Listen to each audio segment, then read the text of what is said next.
എന്താ അപ്പു പ്രശ്നം? എന്താ അവള് നിന്നോടൊന്നും മിണ്ടാതെ പോയത്? ഏയ്, പ്രത്യേകിച്ച് പ്രശ്നമൊന്നുമില്ല ആന്റി. അവളവിടെ വന്നോളും. ചിലപ്പോ ഇനി VP കാണാൻ പോയിട്ടുണ്ടാവും. ഞാൻ VP ഒന്ന് വിളിക്കട്ടെ. ആ, വിളിച്ചിട്ട് തിരിച്ചു വിളിക്കണേ. ഇതിനിടയില് മാളു ഇവിടെ വരികയാണെങ്കിൽ ഞാൻ അങ്ങോട്ട് വിളിച്ചോളാം. ആ, ശരി ശരി. നീ ആരെയായി വിളിക്കുന്നേ? മാളുവിനെ. ബെല്ലുണ്ട്, എടുക്കുന്നില്ല. എന്തായി അപ്പു? ഇച്ചരെന്ത് പറഞ്ഞു? മാളു അവിടെ ചെന്നിട്ടില്ല. ഇവളിത് എന്ത് ഭാവിച്ച? വിളിച്ചിട്ട് ബെല്ലുണ്ട്, എടുക്കുന്നില്ല. ഇനിയിപ്പൊ ജോബിനെ കാണാൻ ആശുപത്രിയിലെങ്ങാനും പോയോ? നീ ഒന്ന് ജോബിനെ വിളിച്ചു നോക്ക്. ഇല്ല, മാളു ഹോസ്പിറ്റലിൽ പോവില്ല. അത് നിനക്കാണ് അറിയാവുന്നേ. ആവശ്യമില്ലാത്ത ഓരോരോ പ്രശ്നങ്ങൾ ഉണ്ടാക്കി വെച്ചിട്ട്. മുത്തശ്ശൻ സമാധാനിക്ക്. ഞാനേ VP ഒന്ന് വിളിച്ചു നോക്കട്ടെ. ചേടാ, എന്റെ കൊച്ചിനെന്ത് പറ്റിയോ ആവോ?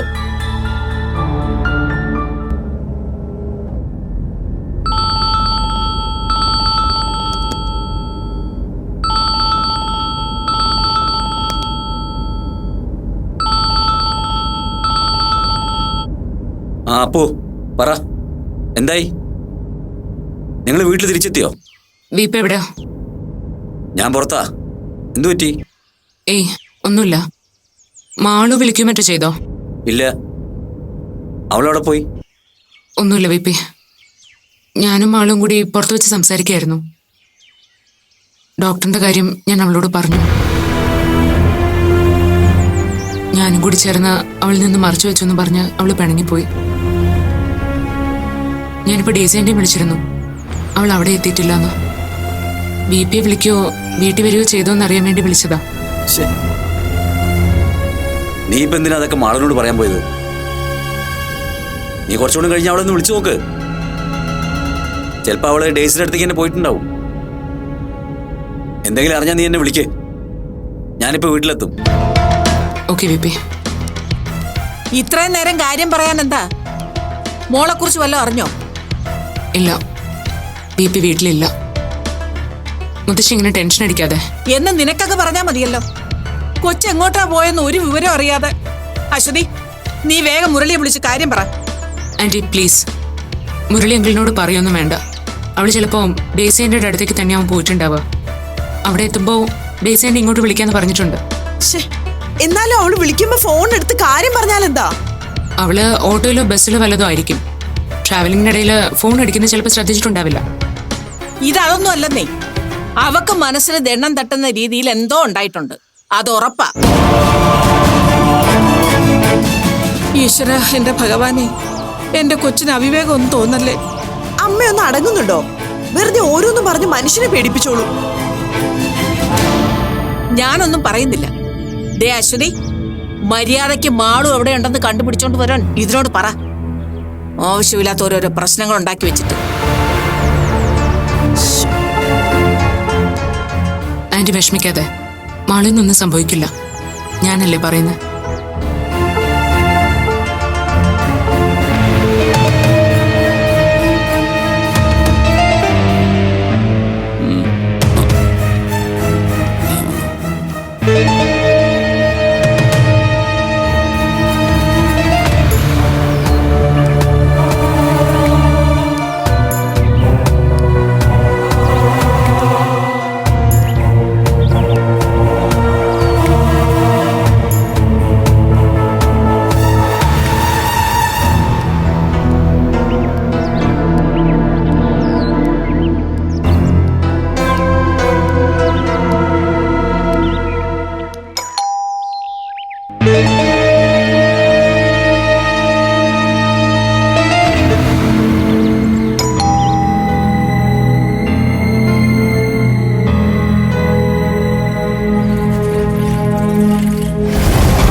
Good morning doctor.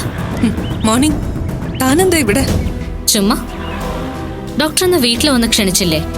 ഒഴിവ് സമയം നോക്കി ഡോക്ടറുടെ വാടക വീട്ടിലേക്കൊന്ന് വരണമെന്ന്. ഇന്നൽപ്പം ഫ്രീ ടൈം കിട്ടിയോണ്ട് ഇറങ്ങിയതാ. വീണ്ടും ബെല്ല് കേൾക്കാഞ്ഞപ്പോ വന്നവര് നിരാശയോടെ മടങ്ങിപ്പോയി കാണുന്നു കരുതിയല്ലേ?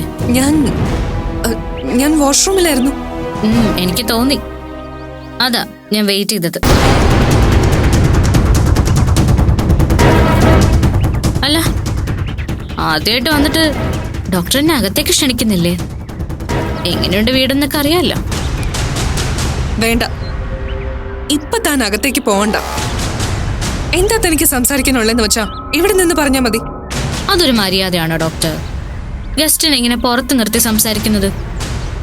ആ, ഓരോരുത്തർക്കും അവരവരുടെ മര്യാദയ്ക്കനുസരിച്ചല്ലേ പ്രവർത്തിക്കാൻ പറ്റൂ, അല്ലേ? ഞാനത് ഓർത്തില്ല. എന്റെ ഭർത്താവ് ഇവിടെ ഉണ്ടെന്ന് മനസ്സിലാക്കാൻ നിങ്ങളെ തള്ളി മാറ്റി അകത്ത് കയറി പരിശോധിക്കേണ്ട സാഹസത്തിനൊന്നും മുതിരണ്ട എനിക്ക്. ഈ കാർ ഇവിടെ കിടക്കുന്നത് കണ്ട സാമാന്യ ബുദ്ധി മതി. അത് ജോബിന് ഇവിടെ കാറ് കൊണ്ടുവന്ന് പാർക്ക് ചെയ്തേ ഉള്ളൂ. അയാൾ ഇവിടെ ഇല്ല. ഓ, ഹോസ്പിറ്റലിലെ പാർക്കിംഗ് ബുദ്ധിമുട്ടായതുകൊണ്ടായിരിക്കും അല്ലേ? എന്തായാലും ഇവിടെ ഇങ്ങനെ ഒരു സൗകര്യമുള്ളത് ഉപകാരമായി. അല്ല, ഡോക്ടർ ജോബിൻ മാത്രമേ ഇവിടെ കാറ് പാർക്ക് ചെയ്യാറുള്ളൂ, അതോ മറ്റു പലർക്കും ഇവിടെ ഈ സൗകര്യം അറേഞ്ച് ചെയ്യാറുണ്ടോ? നിങ്ങളെ മറികടന്ന് അകത്ത് കയറി ഒരു ഭീരുവിനെ പോലെ ഒളിച്ചിരിക്കുന്ന എന്റെ ഭർത്താവിനെ കയ്യോടെ പിടികൂടാൻ എനിക്ക് അറിയാൻ വയ്യഞ്ഞിട്ടല്ല.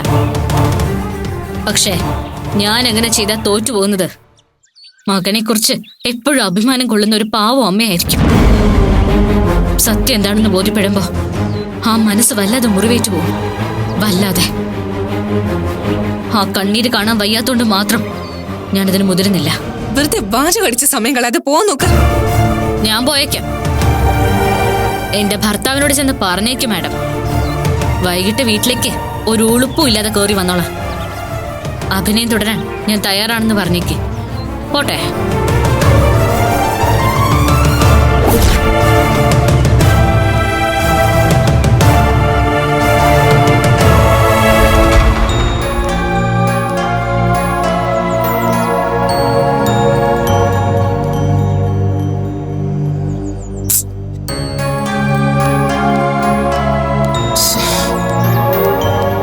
എന്തായി അപ്പു? വിളിച്ചിട്ടുള്ള ഫോൺ എടുക്കുന്നുണ്ടോ? ഞാനും കുറെ പ്രാവശ്യമായിട്ട് വിളിക്കുക, റിങ് ചെയ്യുന്നതേ ഉള്ളൂ. ഞാനും വിളിച്ചിട്ട് എടുക്കുന്നില്ല ആന്റി. അവള് ശരിക്കും പിണങ്ങി എടുക്കാതിരിക്കാന്നാ തോന്നുന്നത്. ഈശ്വര, അവളിത് എന്ത് ഭാവിച്ചാണോ ഇങ്ങനെയൊക്കെ? എന്താ ഐശ്വരി, വല്ല വിവരവും കിട്ടിയോ? ഇല്ലമ്മേ, അപ്പു ഞാനും മാറി മാറി വിളിച്ചിട്ട് അവള് ഫോൺ എടുക്കുന്നില്ല. എങ്ങനെ എടുക്കും?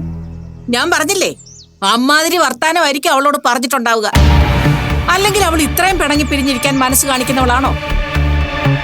ഇനിയിപ്പോ ഫോണിൽ കിള്ളിക്കൊണ്ടിരുന്നിട്ട് എന്താ കാര്യം? ദേ, കൊച്ചു വല്ല കടുങ്കൈ ചെയ്യുന്നതിന് മുമ്പ് മുരളിയെ വിളിച്ച് കാര്യം പറയാ ശ്രുതി. ഉടനെ എന്തെങ്കിലും ചെയ്തില്ലെങ്കിൽ എന്തെങ്കിലും സംഭവിച്ചു പോയിട്ട് പിന്നെ വെറുതെ കൈയും കാലും ഇട്ടടിച്ചിട്ട് കാര്യമുണ്ടോ? എന്നാ പിന്നെ അങ്ങനെ ചെയ്യാലേ അപ്പു? ഓ, ഇനി അതിന് അനുവാദം ചോദിച്ചിട്ട് വേണോ? നീ വേഗം വിളിച്ചു പറയാ ശ്രുതി.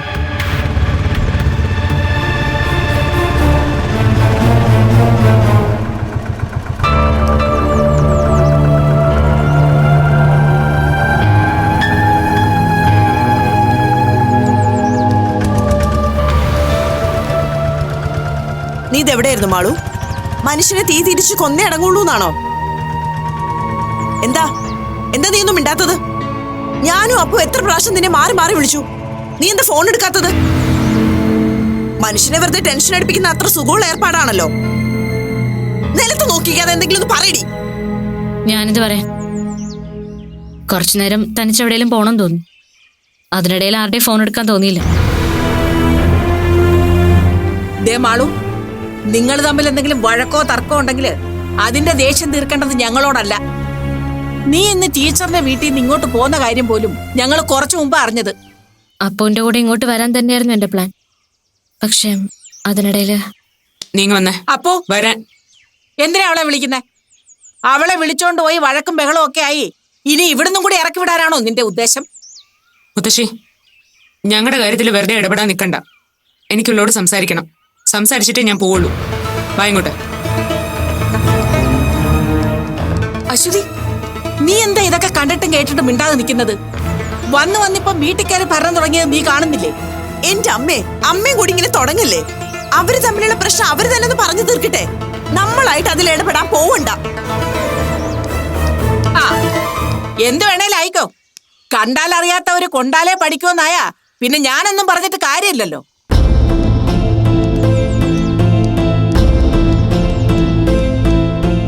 മാളു, എന്താ നീ ഇങ്ങനെ? ഞാൻ എന്ത് തെറ്റ് ചെയ്തിട്ടാ എല്ലാവരുടെ മുന്നിൽ എന്നെ ഇങ്ങനെ കുറ്റവാളിയാക്കാൻ ശ്രമിക്കുന്നേ? ശരിയാ, ജോബിൻ ഡോക്ടറിൽ നിന്ന് അറിഞ്ഞൊരു കാര്യം ഞാൻ നിന്നോട് ഷെയർ ചെയ്തില്ല. മനഃപൂർവ്വം അത് ഷെയർ ചെയ്യാൻ ഞാൻ തന്നെയാ. അറിഞ്ഞാ നിനക്കത് സങ്കടാവുമല്ലോ എന്ന് കരുതി. അതിന് നീ എന്നെ ഇങ്ങനെയൊക്കെയാണോ ശിക്ഷിക്കാൻ നോക്കുന്നേ? എന്താ, നിനക്കൊന്നും പറയാനില്ലേ? നീ വരാൻ ഒരു 5 മിനിറ്റ് കൂടി ലേറ്റ് ആവുമായിരുന്നെങ്കിൽ ഇവിടുത്തെ സീൻ മറ്റൊന്നാവുമായിരുന്നു. അല്ലെങ്കിൽ തന്നെ നിന്റെ മുത്തശ്ശിയുടെ വായിന്ന് വളിച്ചതും പുളിച്ചതും ഒക്കെ കേട്ട് മനുഷ്യനിവിടെ സമനില തെറ്റി നിൽക്കുമായിരുന്നു. ഇപ്പോഴെങ്കിലും മാഡത്തിനൊന്ന് എഴുന്നള്ളാൻ തോന്നിയതിൽ നന്ദിയുണ്ട്. പ്ലീസ്, ഇനി എന്നെ ഇങ്ങനെ ഉപദ്രവിക്കല്ലേ ദയവേത്. അപ്പോ എന്ത് വേണം? കഴിഞ്ഞോ? എന്താ ഇത്ര പെട്ടെന്ന് നിർത്തിക്കളഞ്ഞത്? ഞാൻ കാണിച്ചു വെച്ച് നോക്കുമ്പോ നിന്റെ വായിൽ നിന്ന് ഇത്രയും കേട്ടാ പോരല്ലോ. അപ്പോ കാണിച്ചത് തല്ലുകൊള്ളിത്തരാന്ന് നിനക്കും നല്ല ബോധ്യമുണ്ട്. ഉണ്ട്. അതുകൊണ്ടാണല്ലോ നീ തരുന്ന ഏത് ശിക്ഷയും വാങ്ങാൻ തയ്യാറായി ഞാൻ നിൽക്കുന്നത്. തല്ലണോ നിനക്കെന്നെ? തല്ലിക്കോ. ഞാൻ സീരിയസ് ആയിട്ട് പറഞ്ഞതാ. ആരെങ്കിലും എന്നെ വല്ലാതെ വേദനിപ്പിച്ചെങ്കിലെന്ന് ഞാനൊന്ന് ആഗ്രഹിച്ചു പോവാ. അത്രയ്ക്ക് മരവിച്ചു പോയിരിക്കുന്നു ശരീരവും മനസ്സൊക്കെ. വേദനിച്ചിട്ടാണെങ്കിലും എനിക്ക് ജീവനുണ്ടെന്ന് ഒന്ന് സ്വയം ബോധ്യപ്പെട്ടോട്ടോ ഞാൻ. തല്ലടോ. നീ എന്നോടൊരു കുറ്റം ചെയ്തിട്ടില്ലെന്ന് എനിക്കറിയാപ്പോ. എന്നോട് സ്നേഹമുള്ളത് കൊണ്ട് ആ സത്യം നേരത്തെ അറിഞ്ഞിട്ടും നീ എന്നോട് പറയാതിരുന്നെന്ന് എനിക്ക് ബോധ്യായി. പക്ഷെ എത്ര ശ്രമിച്ചിട്ടും എനിക്കത് ഉൾക്കൊള്ളാനായില്ല. പിണങ്ങിയിട്ടല്ല, എത്രയും പെട്ടെന്ന് എവിടേക്കെങ്കിലും ഓടി ഒളിക്കണമെന്ന് എനിക്ക് തോന്നിപ്പോയി. അതാ ഞാനപ്പോ അവിടുന്ന് പോയത്. എന്നിട്ട് ഇത്രയും നേരം നീ എവിടെയായിരുന്നു? കുറച്ചു നേരം തനിച്ചെവിടെയൊക്കെയോ ചുറ്റും നടന്നു. അപ്പോഴും അലീനയുടെ വാക്കുകൾ മനസ്സിനകത്തിങ്ങനെ വണ്ടു മൂളുന്ന പോലെ മൂളിക്കൊണ്ടേയിരുന്നു. സത്യമാണെന്ന് നീ പോലും പറഞ്ഞിട്ടും എനിക്ക് അതുമായിട്ട് പൊരുത്തപ്പെടാൻ ഒരു രീതിയിൽ സാധിച്ചില്ല. അലീനെ നേരിൽ കാണണമെന്നും എന്തുകൊണ്ടാണ് അവരെങ്ങനെ ഒരു കള്ളം എല്ലാവരുടെയും മുന്നിലും സത്യമാണെന്ന മട്ടിൽ കൺവിൻസ് ചെയ്യാൻ ശ്രമിക്കുന്നെന്നും അവരിൽ നിന്ന് നേരിട്ട് തന്നെ അറിയണം തോന്നി. എന്നിട്ട് നീ ആ സ്ത്രീയെ കണ്ടോ? കണ്ടു. അലീനെ മാത്രല്ല, ഡോക്ടർ ജോബിനെയും. ഡോക്ടറെ നേരിട്ട് കണ്ടില്ല, എന്നാലും ആ മനുഷ്യൻ അവരുടെ ആ വീട്ടിലുണ്ടെന്ന് എനിക്ക് മനസ്സിലായി. ഒരിക്കൽ അവർ വീട്ടിൽ വന്നപ്പോ വാടകയ്ക്ക് വീടെടുത്ത ലൊക്കാലിറ്റിയെ പറ്റി പറഞ്ഞത് ഓർമ്മയിലുണ്ടായിരുന്നു. അതുകൊണ്ട് വീട് കണ്ടുപിടിക്കാൻ ബുദ്ധിമുട്ടേണ്ടി വന്നില്ല. ചെന്നപ്പോ ഡോക്ടർ ജോബിന്റെ കാറ് പുറത്തുണ്ടായിരുന്നു.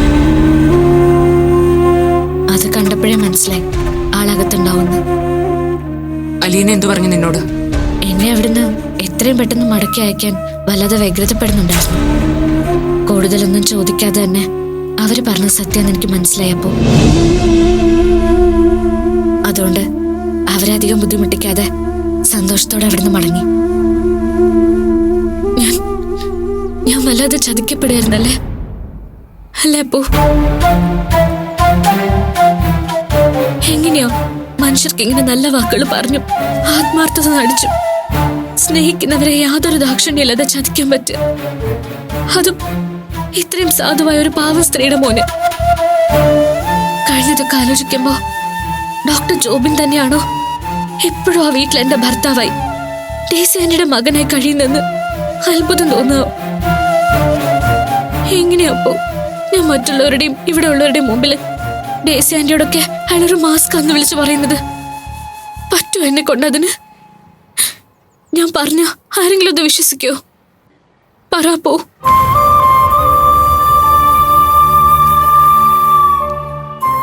ഇപ്പൊ നീ ഇതൊന്നും ആരോടും പറയാൻ നിൽക്കണ്ട. സ്വയം തിരുത്താൻ ഡോക്ടർ തയ്യാറാവും തന്നെയാ. എന്റെ വിശ്വാസം. അപ്പോ എനിക്കിപ്പോ ആരുമില്ലാതായി. ഞാനൊരു ഫേവർ ചോദിച്ചാ നീ സമ്മതിക്കോ? എന്ത് ഫേവർ? ഇന്നൊരു ദിവസത്തേക്ക് നിന്നോടൊപ്പം ഞാൻ അവിടെ വന്ന് തങ്ങിക്കോട്ടെ. എല്ലാം അറിയാവുന്ന ഒരാളോട് എന്തേലും സംസാരിച്ചിരിക്കാനുള്ള കൊതി കൊണ്ടാ. എനിക്ക് നീയല്ലേ ഉള്ളൂ അപ്പു, പ്ലീസ്. മാളു, നിന്റെ മനസ്സെനിക്ക് മനസ്സിലാവുന്നുണ്ട്. എന്നാലും അത് വേണ്ട. നീ വരണ്ട. അപ്പു പ്ലീസ്. വേണ്ടെന്ന് പറഞ്ഞില്ലേ? എല്ലാத்தைയും അകന്നു മാറി നടക്കാൻ ഞാൻ ശ്രമിക്കാം. എങ്കിലേ എനിക്കും ഇവിടുന്ന് പോകാൻ പറ്റൂ. നീ വിഷമിക്കണ്ട. പോകുന്നതിന് മുമ്പ് നിന്റെ പ്രശ്നങ്ങൾക്കൊരു പരിഹാരം ഉണ്ടാക്കിയിട്ടേ ഞാൻ പോവൂ. അതേ ഇന്ന് നിനക്ക് വേണ്ടി എനിക്ക് ചെയ്യാനാവൂ. പോട്ടെ.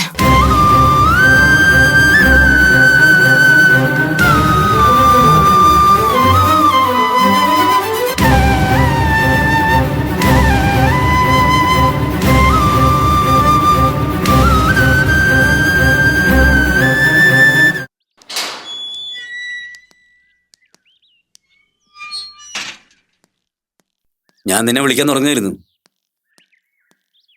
മാളു എത്തിയോ അപ്പോ? ആ, എത്തി. അവളെവിടെ പോയതായിരുന്നു? വെറുതെ എവിടെയൊക്കെയോ പോയതാ. അപ്പൊ നിന്നെ ആക്ച്വലി എന്താ അവളുടെ പ്രശ്നം? ജോബിനുമായിട്ട് ഇപ്പൊ ഡെയിലി ഇഷ്യൂസ് ആണല്ലോ. എന്തിനാ മാളു ഇന്ന് നിന്നെ കാണാൻ വന്നത്? സത്യത്തിൽ അത് ജോബിന്റെ അറിവോട് കൂടി തന്നെ ആയിരുന്നോ? ഡോക്ടർ അവളെ ഇവിടെ ഡ്രോപ്പ് ചെയ്തെന്ന് പറഞ്ഞ സത്യോ? പിന്നെന്താ നീയുമായിട്ട് സംസാരിച്ചപ്പോ പെട്ടെന്ന് അവള് പ്രൊവോക്ഡ് ആയത്? അതും ജോബിനുമായി ബന്ധപ്പെട്ട എന്തെങ്കിലും ഇഷ്യൂസ് ആണോ? ഞാൻ ഇത്ര ഡീറ്റെയിൽഡ് ആയിട്ട് നിന്നോട് ഇതിനെ കുറിച്ച് ചോദിക്കുന്നത് അവര് തമ്മിലുള്ള പ്രശ്നത്തില് നിന്റെ ഭാഗത്തുനിന്ന് എന്തെങ്കിലും ഇൻവോൾവ്മെന്റ് ഉണ്ടോ എന്നറിയാനാണ്. അങ്ങനെ നിന്റെ പേരും പറഞ്ഞ് അവര് തമ്മിൽ ഇഷ്യൂസ് ഉണ്ടാവാൻ പാടില്ലല്ലോ. എനിക്കതില് ഡയറക്റ്റായി ഒരു ഇൻവോൾവ്മെന്റും ഇല്ല. ഡയറക്റ്റോ ഇൻഡയറക്റ്റോ എന്നതല്ല കാര്യം. മാളുവും ജോബിനും പരസ്പരം ഇഷ്ടപ്പെട്ട് വിവാഹിതരായവരാണ്. ഓഫ് കോഴ്സ് അതിനു മുമ്പ് നീയും മാളും തമ്മിലുള്ള ഫ്രണ്ട്ഷിപ്പിനെ കുറിച്ചൊക്കെ ജോബിന് വ്യക്തമായ ധാരണ ഉണ്ടായിരുന്നു എന്നുള്ളതും ശരിയാണ്. പക്ഷെ അതേ ജോബിൻ തന്നെ ഇന്ന് ആ ഫ്രണ്ട്ഷിപ്പിനെ സംശയത്തോടെയാണ് കാണുന്നതെന്ന് നീ പറയുന്നു. അങ്ങനെ ഒരു ആരോപണത്തിന് അറിഞ്ഞുകൊണ്ട് ഇനിയൊരു അവസരം കൊടുക്കണം. അപ്പോൾ എനിക്കും അതിൽ താല്പര്യമില്ലാത്തതുകൊണ്ടാണല്ലോ മാളുവിൽ നിന്ന് ഞാൻ ഡിസ്റ്റൻസ് ഇടുന്നേ.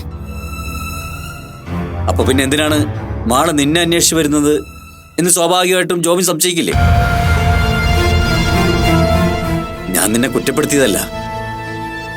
ജോബിനും മാളും തമ്മിലുള്ള പ്രശ്നത്തിൽ അനാവശ്യമായി നിന്റെ പേര് വലിച്ചഴിക്കപ്പെടരുത് എന്ന് എനിക്ക് നിർബന്ധമുണ്ട്. അവര് തമ്മിലുള്ള പ്രശ്നങ്ങൾക്ക് അവരായിട്ട് തന്നെ സൊല്യൂഷൻ കണ്ടെത്തട്ടെ. നീയായിട്ട് അതിലൊരു മീഡിയേറ്ററുടെ റോള് എടുക്കാതിരിക്കുന്നതെന്നത്, പ്രത്യേകിച്ചും ജോബിൻ നിന്നോട് അങ്ങനെ ആവശ്യപ്പെട്ട സ്ഥിതിക്ക്. ഞാൻ പറഞ്ഞത് നിനക്ക് മനസ്സിലായോ? നിന്നെ വേദനിപ്പിക്കാൻ വേണ്ടിയല്ല, നിന്റെ നല്ലതിനു വേണ്ടി പറഞ്ഞതേ ഉള്ളൂ.